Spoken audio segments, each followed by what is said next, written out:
Longevity Lifestyle Designers, this is Govin here, secretsoflongevity.com. This video is a response to a comment which I came across that had been sort of relegated to the held for review section on YouTube.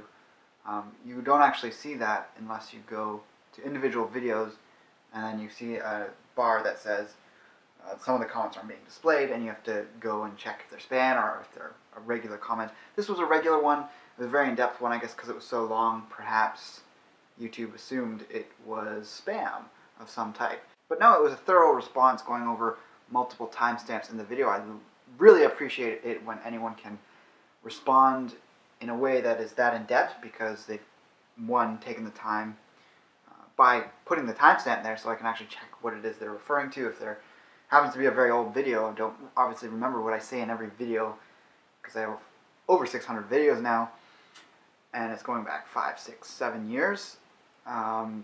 It'll be 7 years this summer, actually, that I've been posting to this channel. And this was a criticism of my video called "Suicide is the Solution for Incurable Brain Cancer?" ?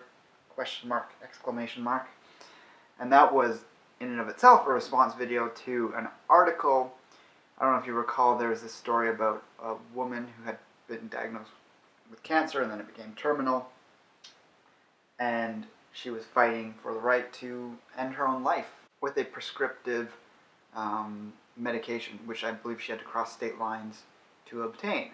Now you can always go back and check that video. It's the first video in the comments below. And then you can also read the original article if you're not able to remember any aspect of it. But just briefly, the title, 29-Year-Old Woman, Why I'm Taking My Own Life. So it was more of an appeal to try and get people to accept this more in American society. She didn't really have that much of an issue getting a hold of the medication, although she did have to cross state lines. So it's an appeal to try and get this more mainstream in acceptance. I was criticizing that as a solution for cancer. I mean, my argument was that it's giving up on life, it's giving up on the fight to battle the cancer, which anyone's free to do, but I'm saying accepting this as the mainstream. Anyways, I make my points in the video. You can watch that if you want. This is specifically to respond to John Sika, and we're just going to jump right into it. At 3:30 in the video, he says, "There are cancers that have a pure genetic background. Some forms of breast cancers can be detected through a gene called BRCA1 and BRCA2. These genes contain the code to make tumor suppressor proteins that repair damaged DNA. A person who lives a completely healthy life could still develop cancer if there's a problem with the BCRA1 or BCRA2 gene." Now, I don't know why this person's making these absolutist claims. I think it's pretty standard understanding in medicine that there's very little in terms of black and white absolutes, especially when it comes to genetics. So anyone that doesn't have an understanding of the new field of epigenetics should certainly look into that. This John fellow, I'd implore you to do that as well. There's a protein sheath that exists over DNA that acts as switches that turn on and off various aspects of our DNA. And what turns those switches on and off is environmental factors. So in virtually all cases, environment trumps gene expression. There are hard and fast gene expressions, like we're born ideally with 5 fingers, 5 toes. There's rare cases of abnormalities, obviously, but yeah, our genetics do determine very hard traits. And there are diseases that fall under that, like sickle cell anemia, disorders like Down syndrome, and these things which are genetic disorders, and those are 100% genetic. That, if we're talking about the spectrum of something being 100% genetic versus 100% caused by the environment, virtually everything exists somewhere on that spectrum. Almost nothing is one side or the other. But yes, there are 100% genetic things, like I just mentioned. But cancers simply do not exist as something that is 100% guaranteed if you have some sort of genetic indicator of an increased risk of it. When we say increased risk, it means a greater risk. It doesn't mean an absolute guarantee. So link number 2 below, I'm just reading from the breastcancer.org website. which obviously they have a strong basis with the claims they make on the site. The average woman in the United States has about a 1 in 8 or about 12% risk of developing breast cancer in their lifetime. Women who have an abnormal BRCA1 or BRCA2 gene, or both, can have up to an 80% risk of being diagnosed with breast cancer during their lifetimes. That's up to 80%. That's not everyone, but yes, people can have a much higher risk of it. That leans towards the majority. But we have to understand that these are averages of the average population. So the average population has an average type of lifestyle. We can understand the mechanisms of how cancer functions in the body, what it requires to fuel itself and grow, and when you tailor your lifestyle around limiting that, but also tailor your lifestyle around what caused it to grow in the first place, notably the excess estrogens and things like that in the body, you begin to cut off its supply and you start falling into the category that is not at such a high risk in terms of the environment versus genetic influence. You start pushing yourself in terms of epigenetics towards shutting down that protein sheath that allows for that abnormal genetic expression to take place. Next, you say at 5:30 in the video, if there is a natural cure or treatment for cancer, which I strongly doubt there could ever be any type of cure for any cancer due to the pathophysiology of the disease itself. Not going to explain what you believe that to be. I can't understand what it is you're attempting to convey there, but please publish your paper and conduct trials! ! You will be a hero! You could have made the biggest contribution to medicine since the discovery of penicillin. So your point is valid if we had a free market in health research, but we simply don't. And I'm not going to go too elaborately into this. I've done a video exactly on this topic in the recent past, which is link number 3 below. And to understand what I mean by free market in health research, you have government and industry involved in determining where the money that is available for research, what it ends up going to. And when industry is directly involved, you have the suppression of research that counters their interests. So that's quite well known in a variety of different industries. But in that video in particular, I give examples of how in Canada the government offers funding to various areas of medical research, but there's a 1,000 to 1 ratio of total dollars that goes towards pharmaceutical and medical technology-based research, and 0.1%, 1,000 to 1, so that's the equivalent of 0.1% ends up going to natural health research. And that's of all the government dollars that go to that. Obviously, university research is a little better, but government is involved in a variety of different aspects of universities. So you have the incentive there. It's not absolute totalitarian. It only seeks to appease government, but you have some incentive to meet government interests.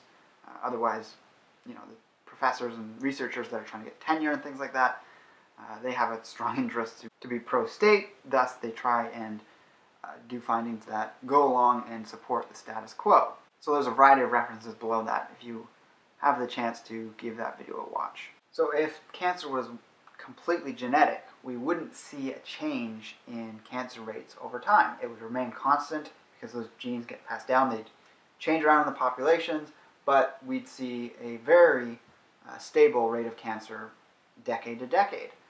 But cancer has been steadily increasing generationally, it's actually quite alarming because year to year, it's anywhere from 0.6 to 1+% increase in the rates of cancers. And this depends on where you look in the world. The more industrialized a country gets, the faster cancer seems to grow. That just tells you right there what's going on in countries with the most technology and the most modern lifestyles that could possibly be increasing cancer rates. Well, we're not going to get into speculating that because I've done that a lot in past videos, but just to throw it out there, one of the biggest things, xenoestrogens, the increased output of toxins into the environment, which all have the estrogenic effect. 99% of all cancers have a basis in forming an estrogen-dominant body. So that right there gives a pretty clear indication of what could be one of the main causes behind this. Links number 4 and 5 below just show Europe cancer rate for children growing at 1.1% a year since the mid last century. And in the US, cancer rates have been rising at 0.6% a year from 1975 till 2002.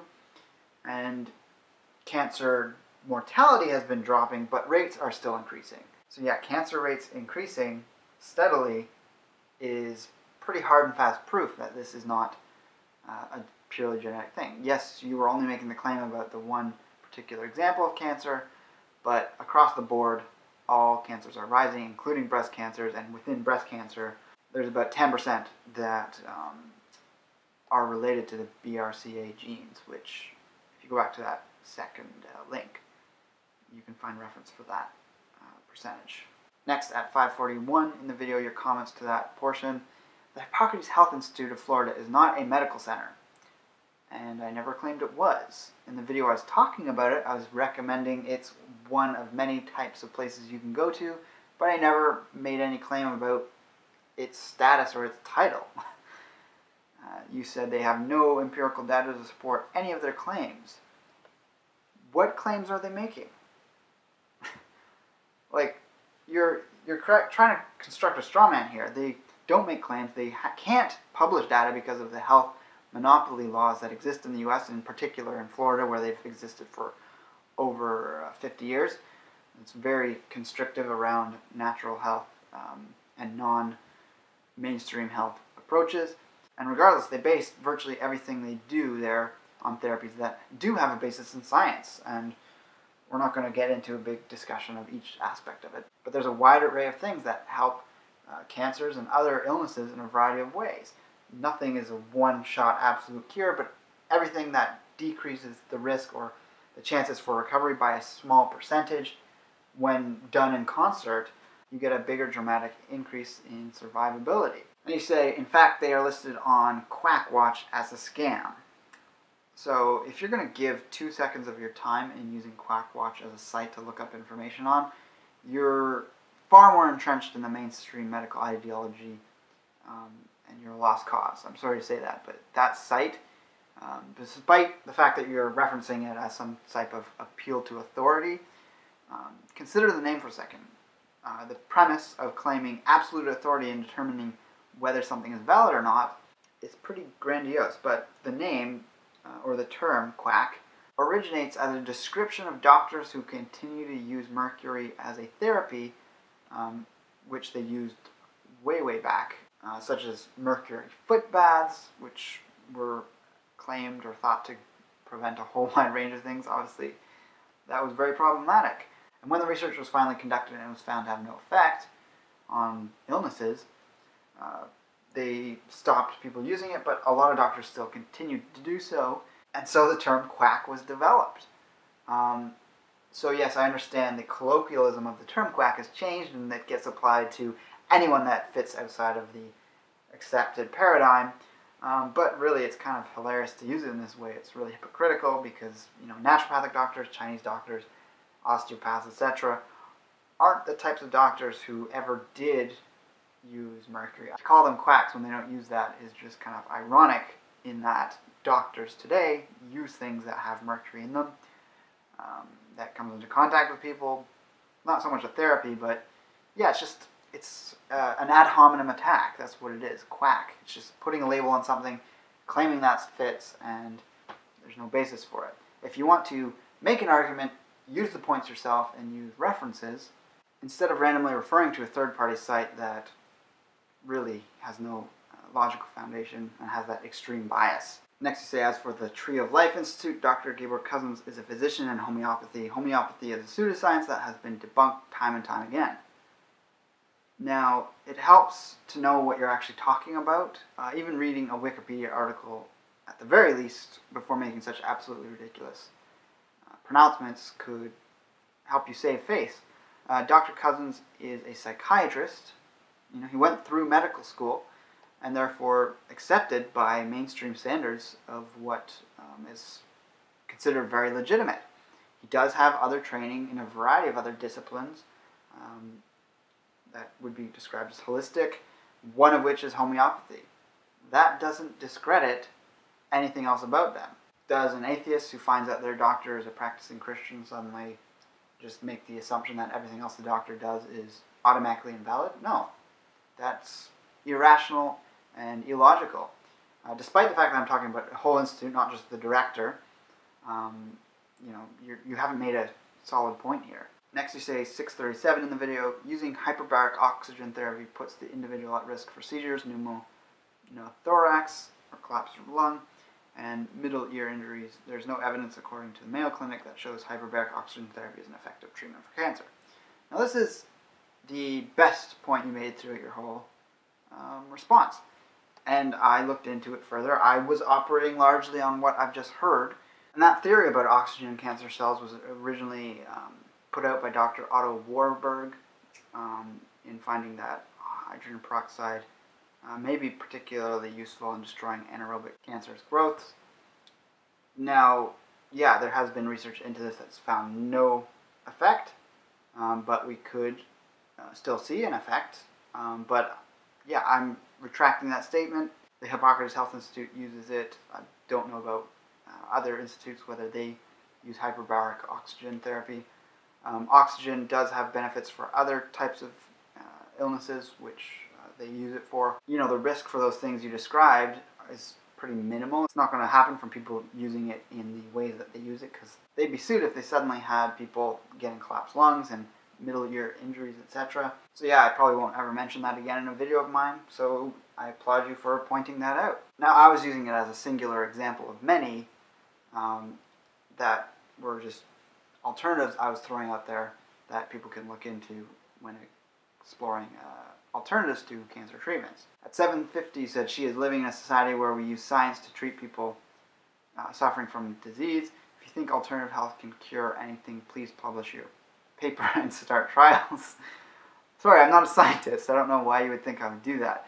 I would love to live in a time where cancer patients had a better viable option for treating cancer, but sadly we don't.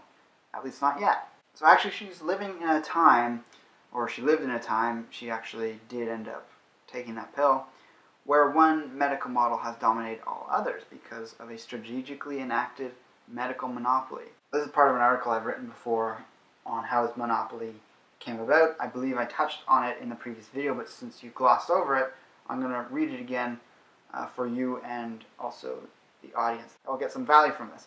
The stage was set more than 150 years ago in the United States for the shortcomings of today's global healthcare system. The American Medical Association, founded in 1847, had little tolerance for therapies that did not use drugs and other chemical compounds to treat patients. In fact, the aims of the organization was set forth in its first charter were threefold. One, the establishment of medical licensing laws that restricted the number of physicians in a given state, resulting in a more stable economic climate by inhibiting competition. Two, the destruction of existing medical schools and replacing them with fewer non-profit institutions of learning that would provide training to a smaller and more select student body. Three, the elimination of heterodox medical sects as unwelcome and competitive forces within the profession. In other words, the AMA was founded to eliminate all other medical philosophies and systems in this country, such as homeopathy, chiropractic medicine, herbology, and all others. Little has changed to the present day. More details about this can be found at link number 6 below. In the early 1900s, the industrialists Andrew Carnegie and John D. Rockefeller began donating hundreds of millions of dollars to gain a monopoly in the market. By the way, on this day I'm making this video, happy birthday David Rockefeller, John D. Rockefeller's grandson. He turned 100 today. I guess it pays to be a New World Order billionaire setting up a future dystopian state that overarches and reaches into every aspect of global life. So they find out that while also heavily investing in chemical companies, that they were developing pharmaceutical drugs. Unlike herbs, homeopathic remedies, etc., drugs could be patented under intellectual property laws and thus ensure a higher margin of profit. In 1910, the Flexner Report, funded by the Carnegie Foundation, transformed medical education. Flexner's biased report shed doubt on all forms of competition to modern medicine, including osteopathic, chiropractic medicine, naturopathy, and homeopathy. Natural non-drug therapies were viewed as quackery and charlatanism. Over the next 30 years, nearly all allopathic educational institutions were abandoned and closed in favor of ones that only taught the use of drugs, surgery, and vaccines. So there was some overlap between the different schools, but not after that point. Prior to these moves to create an environment of hostility against the aforementioned disciplines, all of these schools of thought had a fairly equal share in the market. This was all thanks to the effect of the free market and the fact that each area had excelled at health solutions for certain specific health circumstances. The allopathic drug as primary solution system excels at crisis care. If you're in a car accident, you should hope that you have the access to a really good allopathic medical doctors and nurses. Allopathy focuses on the quickest way of reducing a symptom, but it doesn't focus on getting to the root source of a problem. When it comes to health conditions as mild as acid reflux, as severe as cancer, or anything in between, non-allopathic approaches and disciplines that deal with the root causes of a condition or illness get better results. No, we don't have the ideal climate to be able to prove this, absolutely, to the same force that we see with the claims that are made around cancer therapies in mainstream medicine, for example. But those will come about in time. But yeah, there are legal limits, very hard ones, that prevent any claims being made, even when it's backed up by a study. For example, the notorious Dr. Andrew Wallach, who's a veterinarian as well as a naturopathic doctor, took part in studies that discovered selenium's effect in preventing cancer as well as treating it, having a beneficial effect. And to be able to make the claim that it had that effect, that he had proven with several studies, he had to endure 3 lawsuits and went up against the AMA, but won in court. One of the very few major wins in regards to the natural health world against these lobbying government organizations, even when science is on their side. At 8:20, you say, I believe you are hinting that Big Pharma is purposely blocking alternative treatments. This is bullshit, plain and simple. Let's assume that Big Pharma is real. Don't we know it's real? It's a fucking industry. It exists. Would they not want a cure for cancer? If they cured cancer, then the person would live longer, requiring more medication to survive, thus increasing Big Pharma's income. I've already proven the monopoly exists from government licensing and industry protectionism, the likes of which make the oil industry foam at the mouth. So, you don't have a stance here. You're trying to make it sound like I believe in some big conspiracy theory, but, the same thing could be said to someone trying to say that the oil industry has a big hold on government and the people, and, it's bad for the environment. Well, yeah, it is. We kind of know that, those of us that aren't so invested in the mainstream ideology that has you hoodwinked and just bowing down to the authority just because of the institutions that exist around this that, kind of have you in awe. So at 8:50, you're quoting me from the video. I said, and you're paraphrasing me, but within several sentences, I said, don't work with the healthcare system, but later on, I said, but definitely work with your doctor. Make up your mind, which is it, you say. Well, this is an example of what we, as people that advocate natural health solutions, have to deal with. So I'm actually using language to cover my own ass so that I can't be sued for making a claim, because I made a claim somewhat, and then I went back on myself. These hoops with language are things we have to deal with, and that's just the reality of people in my position. So, you're not making any kind of point, you're just kind of struck at how odd it was that I was making that statement, but that's the result of industry protectionism and the lack of a free market. So at 12:15, marijuana does not cure or treat cancer. It helps with managing the symptoms of the disease process, and it helps with managing the side effects of real cancer treatments. So I referenced this. There was 30 references below in that link that showed a wide range of effects on a wide range of different cancers. So I spent that next 3 minutes talking about this, and then at 15-ish you say, so 15 minutes or so, looking over those studies very briefly. None of them were actually published in a peer-reviewed journal. I could be wrong. It's 4 in the morning, and I'm falling asleep at work, so it's possible I missed something. The point is I could write a professional-looking paper and upload it on the internet, and people would take it for a fact. This is one of the benefits with peer-reviewed articles. The information is accurate, and in most cases the studies are recreated. So at this point I think you're just trying to drag it out. The very first one is done at a university. You know, I don't know what the hell you're talking about. The Oxford Journals, Journal of Molecular Cancer Therapeutics, British Journal of Cancer. Yeah, this is like the first 10. Journal of Biochemistry, European Journal of Pharmacology. You know, some of these are even on the PubMed sites themselves. Like, I don't understand how you did not, even from the first one, was in a medical journal. You know, Nature. It says right fucking there, Journal of Nature. So anyways, it kind of appears that you completely lost it at this point. You're really going off the deep end, and the next few you'll see that you really have. At 16, it sounds like you had a fairly scientifically literate family. You know, here's some cheap shots that are starting to come out, little jabs at the ribs. This was from the original video. This was from my experience with my family, with a dying relative who was dying of cancer and trying to suggest alternatives, and was met with kind of stonewalling. So this comment, you're not really making any point. So at 1817 you say, so you're advocating for no checks on who can receive a fatal dose of a drug. In your system, if an 18-year-old wants to end his life, he would be able to walk down to the pharmacy and pick up suicide pills over the counter with no questions asked. Do you not see a problem with this? So advocating against the initiation of force to enact a policy and regulation does in no way imply that you wish for complete chaos. To assume this conclusion demonstrates a firm entrenchment in the statist mindset of how society functions. It overlooks the obvious factors of how checks and balances actually occur by people caring for positive outcomes in society. It doesn't come from government.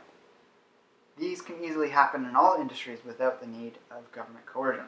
Pharmacies have an incentive to provide good quality service, and in a reduced state or a completely stateless world, they would still operate in concert with whatever types of medical professionals they worked with. The same argument could be applied to painkillers or any addictive drug. The best argument against this narrow-minded statist nonsense is the example of Portugal. The decriminalization of all drugs caused drug use to plummet. If there were suicide pills, they would still not be sold over the counter because pharmacies still want to remain in good standing in a community and will thus only sell these with a doctor's prescription. Perhaps even in an in-person doctor's meeting to prevent forgery by someone truly desperate. So, in a stateless society, no regulation, but say a pharmacy still existed and they had this pill in the back room that they sold once in a blue moon, but it was really expensive, that could kill someone with one pill that they just swallowed. Why would they put that out there? But people would talk about it. You know, the things that hold people to good behavior is more the community than it is government regulation. At 2049, you say, who in the fuck are you to decide what is dignified in this situation? So I haven't decided anything. I'm giving an opinion of what to me seems to be more dignified. Suicide for many people is about having control over one last thing, your own life, when everything else seems so out of control due to the depression you're facing. This really wasn't an extreme statement. I gave the basis through the whole video that you watched for this, which is the philosophical side of taking control of your life, something of which you didn't really even touch on in your response. Have you ever seen a botched suicide? You go on? I have. It's not pretty at all. It causes more pain for the individual and his or her family and friends. Have you seen the pain on a father's face when he finds his son laying on the bathroom floor covered in blood because he was dignified enough to end his own life? Have you ever seen the pain on a mother's face when she finds her only daughter laying in a room with her brains splattered against the wall because she was dignified enough to end her own life? How many hanging victims have you cut down from the rafters of garages and basements? How many wives begged you to help bring back that husband who was dignified enough to commit suicide on his own terms? How many families have you told that their mother isn't coming home because she was dignified enough to commit suicide on her own? Fuck you. So I can see this obviously touched a nerve for you, but personal experiences don't add weight to any argument here. Not to mention suicide as related to depression. We weren't talking about fucking depression. I don't think we're ever going to see a time when doctors prescribe pills for suicide when someone isn't terminally ill. If we do, we officially will be in some sort of dystopian future akin to a Brave New World, and the complete loss of the ethical underpinnings of doctors would be the least of our concerns at that point. I've had a number of close friends attempt suicide, and I've had a couple succeed in taking their own lives as well. My best friend from childhood, when he couldn't make it through the transition into adulthood and was crushed by whatever societal expectations he couldn't live up to, which destroyed his will to go on, he took his own life. Now that's not the same as cleaning brains off a wall, but I don't know why we're even bringing personal experiences up. It's completely irrelevant. But like I said, we were talking about intentional suicide for terminally ill people, where the whole family is in awareness of the choices at hand. This emotional vitriol that you've displayed at the end of your post really does tarnish what small bit of reason you had displayed earlier in the post, which I can only dismiss as ignorance due to disinterest in questioning the system you were brought up in and have grown too comfortable with. So I guess what we get from this is that you shouldn't write responses at 4 a.m., as you had told us you were doing. But this is really a prime example of someone firmly entrenched in mainstream medical ideology. They've put these people on pedestals who are the skeptics. I call them pseudo-skeptics. Things like Quackwatch, the website, or people like James Randi. These people who have an extreme amount of bias, and you can hear it in their language, you can see it in their face. They're often very angry, and it's not to say they don't ever have reasonable, valid points, but they have a motive that isn't just purely one of reason, it's one of validating something that they've already conceived of as their position. You don't see too many of these guys going, oh, I guess that is something that is real and has validity in its application. They always conclude something that they start out criticizing as being invalid. So thank you for your comments, John. I hope I wasn't too harsh with you. If you want to respond again, depending on how in-depth you respond, and I hope that it's well referenced for where it's necessary to reference anything, I may or may not respond again, but your comment was 2 months ago, so I'm not sure if you're even still active on your account. There wasn't really much to see on your profile, but I'll do these when it's necessary with people that comment on my channel. And remember to check out the links below for the various references I made in the video as well. So with that, I'll talk to you again soon. Take care and embrace life without limits.